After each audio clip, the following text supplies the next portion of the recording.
Ngayon, kung ako po itatanungin ninyo kung sino-sino po ang magiging responsable, sasabihin ko po sa inyo kung sino-sino po itong mga ito. Para po malaman ng ating kapulungan, maaari po bang sabihin natin kung sino po itong mga taong tinutukoy po ninyo, Mr. President, Your Honor? Mapipilitan ko pong ibulgar kung sino-sino po itong mga taong responsable sa pagbagsak nitong, sa pag-collapse nitong tulay sa Kabagan, Santa Maria. Talagang marami, ako po sinasabi ko sa inyo, marami pong kontraktor doon. Ang tanong ko lang kung kayo sumasang-ayon sa aking pananaw. Ay yes, sumasang-ayon po ako sa inyong pananaw. Ayun. Kung kayo po ay naniniwala, maniniwala rin po ako. So 3 beses pong nasampal ang Pilipino. Tama po kayo.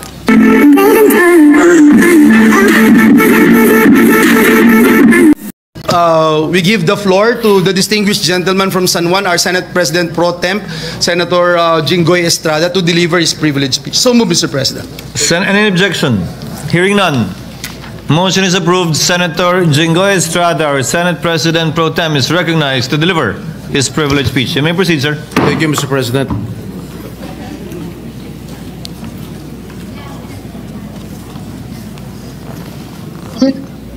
Hindi natin papayagan at palalampasin ang mga katiwalian sa pangangasiwa. Ang kapalpakan sa pagdisenyo at sa pagkakagawa, ang mababang kalidad at marupok na materyales, ang pagkaantala ng proyekto, at ang kapabayaan sa tamang pagmentina at pagkumpuni. Halimbawa, sa Kabagan, Santa Maria Bridge na sa Isabela, sinimulan noong 2014, ginastusan ng taong bayan ng 1 bilyon. 10 taon tinayo. Nung binuksan, ilang araw pa lang, giba na agad. Napakamahal. Ang tagal ginawa. Ang bilis na sira. Mr. President, my dear colleagues, good afternoon. I rise today on a matter of personal and collective privilege. 5 months after the reported collapse of the Kabagan Santa Maria Bridge, accountability has finally been demanded by the Department of Public Works and Highways, directed only at the driver of the dump truck operating a vehicle with an approximate gross vehicle weight of 89.63 metric tons.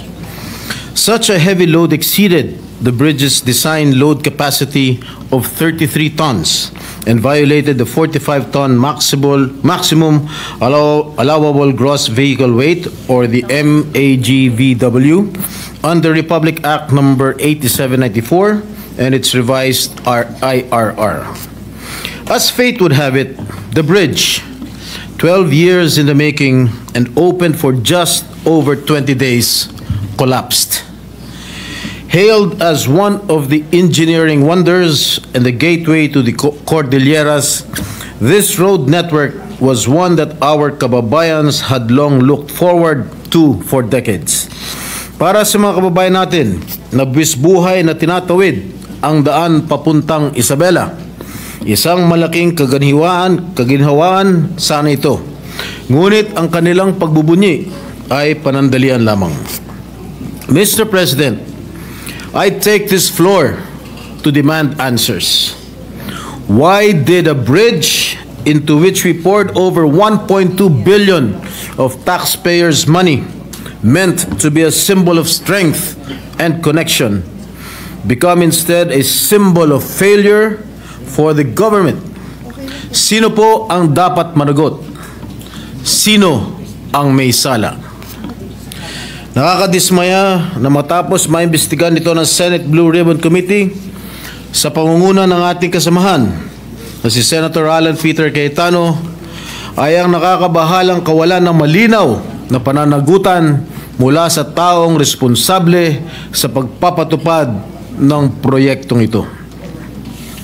Based on all the documents my office has gathered, no information was submitted to the DPWH explaining how the designer of the 990-meter bridge, Mr. Alberto Cañete, a supposed bridge expert, or the joint venture of United Technologies Consolidated Partnership, PERT Consult International and Scheme Engineers and Associates, arrived at its design. The special committee report by the DPWH on the collapse of the Cabagan Santa Maria Bridge submitted to the Blue Ribbon Committee last April 30 noted that based on limited research, there is no known precedent for this exact structural configuration in either local or international bridge projects. Mr. President, it was an iconic bridge of unique form, not typically constructed by DPWH. So, why was such a design approved without the necessary technical documentation? Was due diligence not exercised in reviewing the safety, appropriateness, and long-term durability of the structure? Sa pagsusuri ko ng nasabing special committee report ng DPWH, sa kalagitnaan pa lamang ng pagpapatayo nito noong 2017, ay nakitaan ito ng mga significant signs of failure. And from the very beginning, the whole bridge structure was bound to fail. This was according to then project engineer Mr. Felipe Lingan. Gayunpaman, Ginoong Pangulo, itinuloy pa rin ito at ang tanging naging solusyon ay retrofitting at epoxy injection. At ang masaklap pa dito, Mr. President, my dear colleagues, ay inako ng gobyerno ang gastusing ito na nagkakahalaga ng humigit kumulang na 400 million pesos. Retrofitting or repair works due to the constructor's mistake should be shouldered by RD Interior Junior Construction. That is very, very basic. Nagkaroon ng third-party consultant na nagsagawa ng audit o inspection at makailang ulit magkaroon ng technical evaluations, the root causes of these defects remain inconclusive. Mr. President, bumagsak na ang tulay, ngunit hindi pa rin matukoy kung saan nagkamali, sino ang nagkamali, at kung sino ang dapat managot. And upon further review of the said report, none of the companies that participated in the bidding were declared eligible. Sa mga lumahok sa bidding, ni isa ay walang karampatang karanasan para gumawa ng structural steel bridge project na kamukha ng Cabagan Santa Maria Bridge. Sa kabila nito, na-award pa rin sa RDIJC ang nasabing proyekto. In the said Special Committee report of the DPWH, the filing of appropriate actions against the design consultant, Mr. Cañete, and the contractor, RDIJC, is being recommended. Mga Ginoong Pangulo, sa mga umiral na batas, kapag nag-collapse ang isang struktura dahil sa depektibong plano, specifications, construction methods o paggamit ng substandard materials, dapat managot ang mga engineer at arkitekto na nag-prepare, nag-review at nag-aproba ng mga plano at ang kontraktor na nagsagawa ng proyekto. But aside from the truck driver, design consultant, and contractor, what about the public officials who exercised oversight functions? Why is there no mention of disciplinary actions against these supervising officials whose approval and oversight or lack thereof enabled this tragedy? Mr. President, wala tayong nabalitaan na nasuspending opisyal ng DPWH na may kinalaman sa proyektong ito. Wala rin tayong nabalitaan, iniimbestigahan sila upang panagutin. A bridge does not collapse overnight. Anumang maliit na bitak ay lumalala, lalo na kapag ito ay binabaliwala. This incident is more than a structural failure. It is a failure of governance. It exposes weaknesses in our systems, weaknesses that will persist if we refuse to confront them with transparency and resolve.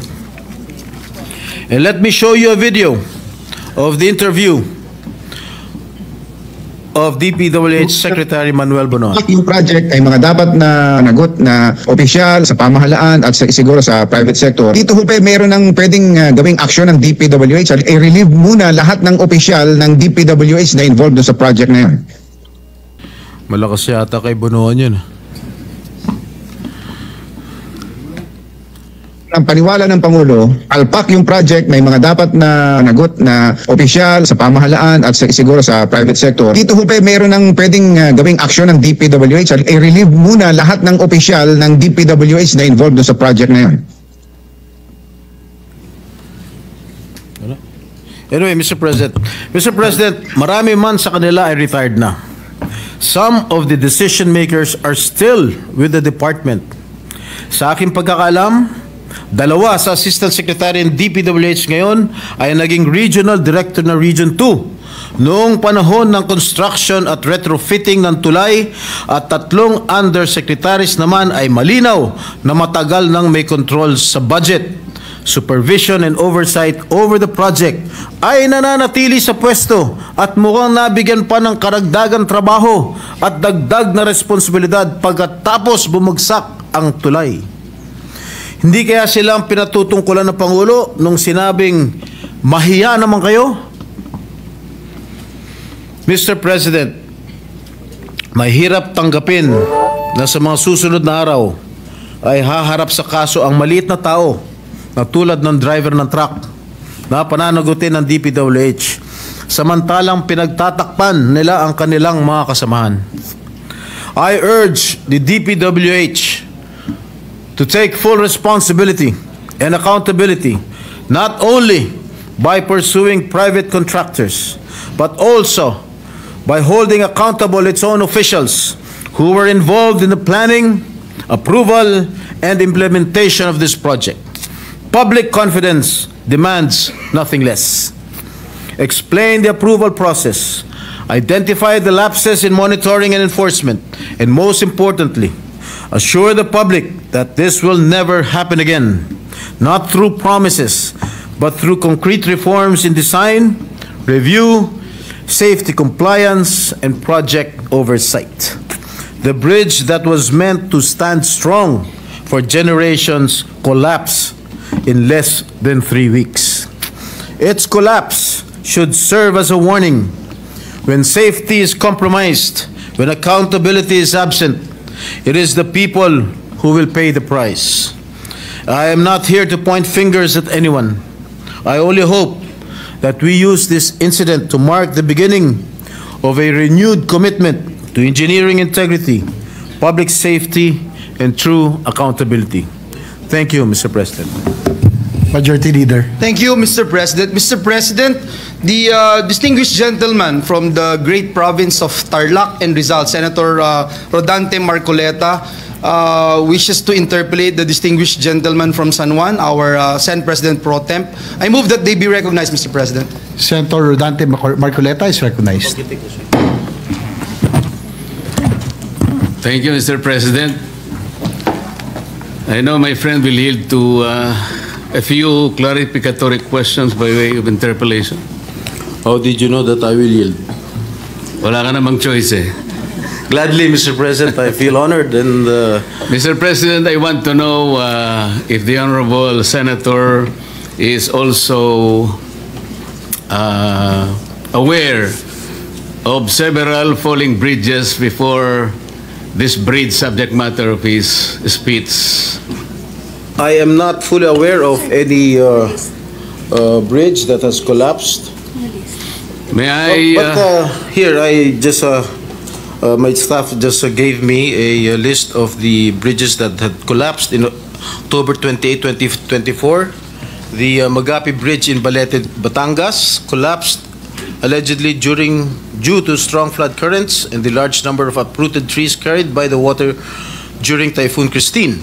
And the Bantilan Bridge, a 30-meter concrete span connecting Batangas and Quezon, allegedly collapsed on October 29, 2022, allegedly due to raging river currents and floods. And the Carlos Romulo Bridge in Bayambang, Pangasinan collapsed on October 20, 2022. The collapse was allegedly caused by two overloaded dump trucks that exceeded the bridge weight capacity. And the Borja Bridge collapsed on June 16, 2022. This was allegedly caused by a 12-wheeler dump truck that exceeded the bridge's weight limit. And the Loay-Clarin Bridge, I think this is in Bohol, which spans the famous Lubok River. And this resulted in 4 fatalities and 18 injuries. And the bridge under construction in Colafu, Magsaysay, Marilog District, Davao City, collapsed on February 18, 2022, while workers were filling its floor with fresh concrete. And lastly, the steel bridge collapsed in Barangay San Isidro, Mahayhay, Laguna on January 29, 2022. That's all, Mr. Chair. So, Mr. President, I think the Honorable Senator will agree that we're fast becoming a country of falling bridges. I agree with you, my good friend, Senator Marcoleta. In regard to this bridge in Isabela, subject matter of your speech, Mr. President, wala bang weighing scale or weighing station or weighing facility na itinalaga ang local government or national government para sa ganon yung lahat ng dadaan na mga behikulo?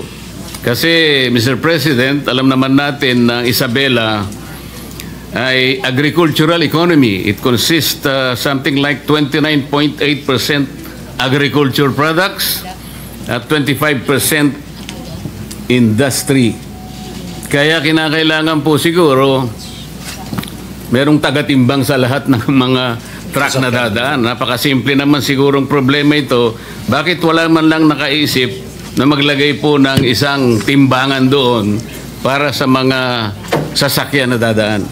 Sa aking pagkakalam po, Ginoong Pangulo, ay wala pong weighing bridge na nakalagay po rin sa Kabagan Santa Maria Bridge. Kaya siguro bigla na lang pumasok itong overloaded na truck na nag-weigh ng 89.63 metric tons. Kaya po bumagsak, overweight to ng 43 metric tons. Kaya siguro bigla hong bumagsak ang tulay ng Kabagan na Santa Maria Bridge, Ginoong Pangulo. Binanggit po ninyo sa inyong speech, Mr. President, Your Honor, na isa sa nakadidismaya matapos ito'y maimbestigahan sa pangunguna ng ating kasama, Senator Alan Peter Cayetano, ay nabahala po kayo na malinaw na may kawalan ng pananagutan mula sa mga taong responsable sa pagpapatupad ng proyektong ito. Tama po ba yung aking narinig? Tama po kayo, Ginoong Pangulo. Ibig bang sabihin po ay hindi natukoy ng investigasyon ng ating kasamahan ang mga responsabling tao na mayroong kasalanan dito sa bagay na ito? Ginoong Pangulo, ang sa pagkakalam ko, fact-finding lamang po ang ginawa ng yun nga po, DPWH. dahil at wala pong mga pangalan na binanggit. Ngayon, kung ako po itatanong ninyo kung sino-sino po ang magiging responsable, sasabihin ko po sa inyo kung sino-sino po itong mga ito. Salamat po, Mr. President, Your Honor, kasi po meron kayong binanggit dito na dalawang Assistant Secretary ng DPWH sa panahon na ginagawa ang proyektong ito na nakatalaga sa Region 3 o Region 2 at 3 undersecretaries naman ang malinaw na meron ding control sa budget at supervision sa panahon na ito'y ginagawa. Tama po ba? Tama po kayo, Ginoong Pangulo. Para po malaman ng ating kapulungan, maaari po bang sabihin natin kung sino po itong mga taong tinutukoy po ninyo, Mr. President, Your Honor? Maraming salamat, Ginoong Pangulo. Nagtanong na rin po kayo kung sino-sino po itong mga tao. Hindi ko nabanggit sa aking privilege speech. Subalit nagtanong po kayo, mapipilitan ko pong ibulgar kung sino-sino po itong mga taong responsable sa pagbagsak nitong sa pag-collapse nitong tulay sa Kabagan, Santa Maria. Una-una, si Assistant Secretary for Regional Operations in Luzon, Loretta Malaluan. She succeeded Neri Bueno, now Asik Bueno, as Region 2 Director. The time when the bridge project was already facing structural problems. Siya ang nagrekomenda noong January 2021 na pondohan ang retrofitting na nagkakalaga ng 233.5 million o yung pagsasagawa ng epoxy crack repairs. In March 2022, she formally requested that the project be reclassified from a replacement to a retrofitting strengthening project given the persistent structural issues.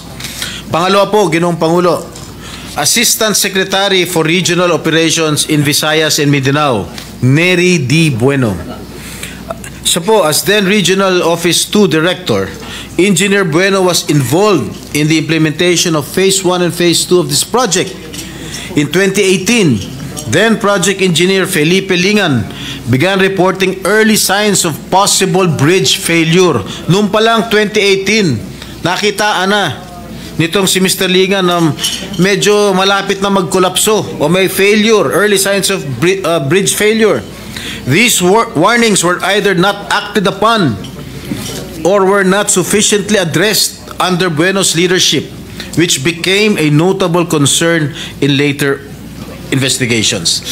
Ginoong Pangulo, yung tatlo pong nabanggit kong undersecretaries, napapangalanan ko rin ngayon, ito po hanggang ngayon ay nanunungkulan pa rin bilang undersecretary ng DPWH. Unang-una, Undersecretary for Regional Operations in Luzon, Ginoong Eugenio Pipo Jr.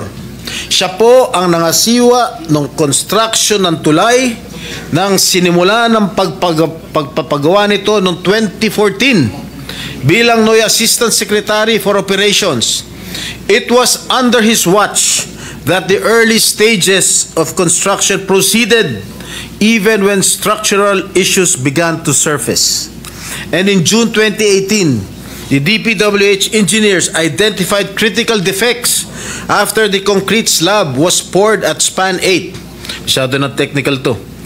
Among the most alarming were sheared bolts and shifting columns, clear indicators of serious design and construction flaws. Yet, despite these warnings, construction continued with no decisive intervention from Pipo's office. His failure to halt the project or escalate the issue for re-evaluation allowed the risks to persist unaddressed. Pangalawang Undersecretary for Regional Operations in Visayas and Mindanao, Ginoong Ador G. Canlas. Siya po ay Assistant Secretary for Regional Operations in the Cordillera, Regions 1, 2, 9 at 13 noong taong 2022. Retrofitting began in 2023 with 285 million allocated for structural strengthening. The engineering designs were completed and submitted, and multiple iterations of the as-staked plans were prepared by DPWH Region 2. And during this phase, Undersecretary for Technical Services Ador Canlas became directly involved. He approved key engineering plans on December 19, 2023, and later a revised retrofitting plan on May 22, 2024. These approvals were crucial in authorizing the construction activities intended to stabilize the bridge. And lastly, Mr. President, Undersecretary for Planning Service and Public-Private Partnership Service, Maria Catalina Cabral. Ang kanyang opisina ang nag-aproba para pondohan ang isinagawang kontrobersyal na retrofitting ng tulay na dapat ang kontraktor ang gumastos dahil nasa ilalim ng warranty period. Dahil dito, gumastos pa ang ating gobyerno ng karagdagan na 400 million pesos. Ang halagang ito ay 50% ng original contract price ng tulay, Ginoong Pangulo. Yun lang po, Ginoong Pangulo. Mr. President, tatlong undersecretaries, ibig bang sabihin ito, may basbas ito sa kanilang secretary, Mr. President? Well, that sa aking palagay, command responsibility po yan. Hindi naman po kikilos itong mga undersecretary kung wala hong basbas ang namumuno. Sinabi po niyo rito, Mr. President, Your Honor, na ang mga taong binanggit ninyo ay nabigyan pa ng karagdagang trabaho. Ano pong mga karagdagang trabaho ang naibigay pa, Mr. President, Your Honor?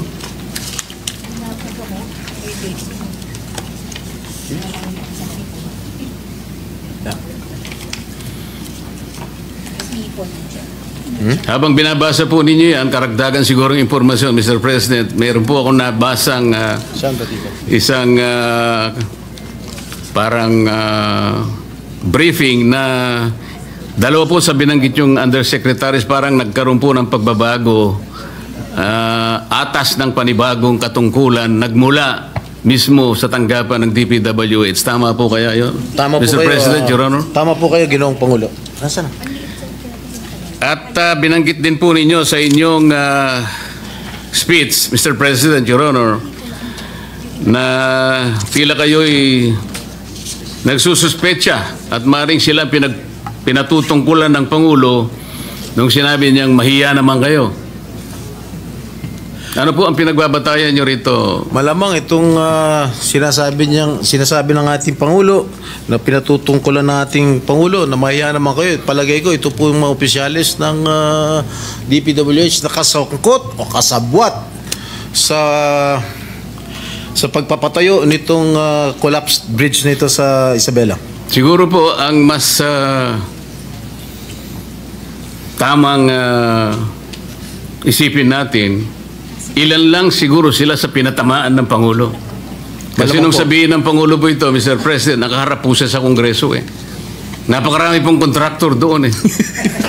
Kayo po nakakalam nun dahil kayo po nanggaling sa House of Hindi Representatives. po, tinatanong ko po kayo kung kayo isang ayon na maaring mas marami ang pinatutungkulo ng Pangulo. At hindi lamang po bagsakan ng tulay ang pinag-uusapan doon. Mr. President, Hindi Your po Honor. ako makakasagot niyan sapagkat hindi po Bakit ako naman po hindi kayo makakasagot? hindi po ako Napakasimple lang nanggaling po ng tanong ko sa inyo. sa House of Representatives. Kayo po ang nanggaling sa House of Representatives. Malamang kayo po nakakalam kung marami po ang pinatutungkulan ng ating Pangulo, Ginoong Pangulo. Talagang marami po. Ako po, sinasabi ko sa inyo, marami pong kontraktor doon. Ang tanong ko lang kung kayo sumasang-ayon sa aking pananaw. Ay yes, sumasang-ayon po ako sa inyong pananaw. Ayun. Kung kayo po ay naniniwala, maniniwala rin po ako. Mr. President, Your Honor, di ba pangkaraniwan pagka meron po tayong itinatayong isang infrastructure, lalong-lalo na po yung mga vertical infrastructure, malimit po nating nakikita, nakatabi po yung meron pong parang banner yung, anong tawag doon? Yung COA. Merong billboard po ang COA. Billboard. Na kung saan nakalagay yung ilang mga detalye, pangalan ng proyekto. Minsan po pangalan po ng politiko nandun. Yung halaga ng proyekto, yung description hanggang saan, di ba? Yung contractor kung sino yon. Pero nananatili lang na isang billboard at hindi naman nagkakaroon ng updated report ang COA kung ilan porsyento na halimbawa after a while ang natatapos. Nananatili lang isang billboard na akala mo ay nagbabantay sa project. Tama po kayo. Kaya ko po tinatanong ito, Mr. President, nangyari po ito sa Misamis Occidental. Nagtayo ng isang irregular na proyekto. Sa pondong-pondo pa lang, Mr. President, saan ka nakakita ng isang housing project ang pondo manggagaling sa DPWH? So, nung tanungin ko po yung auditor, sapagkat sila naman dapat nakabantay sa lahat ng proyekto, alam mo ba ako ito na nanggaling sa... Hindi po. Alam mo ba rin ba ako na yung titulo na pinagtayuan ng project na yan ay hindi pag-aari ng syudad? Hindi rin po. Wala ba kayo akong pakialam? Dahil kayo po ang security guard ng pera ng gobyerno. Nakikialam po. Kailan po kayo makikialam? Pagka po tapos na ang project. Akala ko baka ang COA ay merong preventive measures, action. Ibig mo sabihin ka ako pag natapos ang project, natapos na po talaga ang project, ngunit ang titulo po ay pag-aari ng mga pribadong mga mamamayan. Nang tanungin ko po siya, sino ang may-ari ng project? Wala pong maisagot. Ngayon po, itong ang inyong privilege speech, Mr. President, Your Honor, ay salamin lamang ng isang napakalaking anomalya na nagaganap sa ating bansa. At salamat po sapagkat kahit na ito po ay isa lamang sa mga bagay na maaaring makapagbigay po ng alalahanin sa ating mga mamayan sapagkat ito ay pera ng bayan, lalong-lalo na po yung binabanggit ninyong mga opisyal ng pamahalaan na parang kasangkot pa sa mga pangyayaring ito, na maaaring ang pwesto po nila ay nagpalipat-lipat sa ilang mga lugar sapagkat ito pong mga listahan ng mga bumagsak na tulay. Kung makikita po nyo yung tatlo sa binanggit nyo sa Luzon po eh. Sa mga kapit po, ulit-ulit po ito. Parang napakasama pong pagsasalamin. Kagaya po ng ginawa ninyo, sabi nyo, ito pa naman ay isang symbol of strength and connectivity. Parang nasira po yung simbolo na yun, Mr. President, Your Honor. Ano po ang iniisip po ninyong gawin, Mr. President, Your Honor? Sana po ay maimbestigahan po itong sa lalong madaling panahon. Inimbestigahan na po ng ating kasama. Dito po sa inyong committee, sa Blue Ribbon Committee, sapagkat ang involved dito ay mga opisyalis ng ating gobyerno, lalong-lalo po sa, of course, sa DPWH. At masagot ko lang po yung inyong katanungan kanina dun sa mga undersecretaries na nabigyan pa ng karagdagang trabaho kung kumari lang po, Ginoong Pangulo. Base sa mga department orders namin nakuha, na-promote pa ho si Engineer Loretta Maluan from Regional Director in Regional Office 2 to Assistant Secretary for Regional Operations in Luzon. Si Nery Bueno po ay dating Regional Director din sa Region 2 at na-promote bilang Assistant Secretary for Regional Operations in Visayas and Mindanao. At si Eugenio P. po ay dating ASEC lamang bago naging Undersecretary. Ganon din po si Yusek Ador Canlas. Salamat po sa impormasyon, Mr. President, Your Honor. Meron po kayong binanggit na retrofitting. Ang ibig po nyo sabihin, Mr. President, Your Honor, ito pong tulay ng Kabagan na ito ay maliban po sa ito'y ginastusan ng pamahalaan, yung retrofitting, ginastusan pa rin po ng ating pamahalaan. Opo, ginastusan pa rin po ng ating pamahalaan. Pagkatapos po ng dalawang gastusan, ito po ay bumagsak. Tatlong gastusan, hindi lang dalawa. Tatlo nga po. Ang retrofitting po, ang ibig sabihin po ng retrofitting, para sa pagkakalam ko, hindi po ako inhinyero, no? Sa pagkakalam ko, is to strengthen the structure, Ginoong Pangulo. Pero, gastusan na ng gobyerno ang retrofitting, bumagsak pa rin after so many weeks. Kaya, nakakagulat at gumastos pa ho ng 400 million ang ating gobyerno for the retrofitting cost, Ginoong Pangulo. Babagsak po talaga yung retrofitting. Dapat po, sa aking palagay, dapat po ang contractor po ang dapat mag-shoulder ng expenses ng retrofitting, hindi po ang gobyerno. So, 3 beses pong gumasta ang pamahalaan, Mr. President. Opo. At bumagsak. At bumagsak pa rin. So, 3 beses pong nasampal ang Pilipino. Tama po kayo. Salamat po, Mr. President. Maraming salamat po. Majority Leader. Thank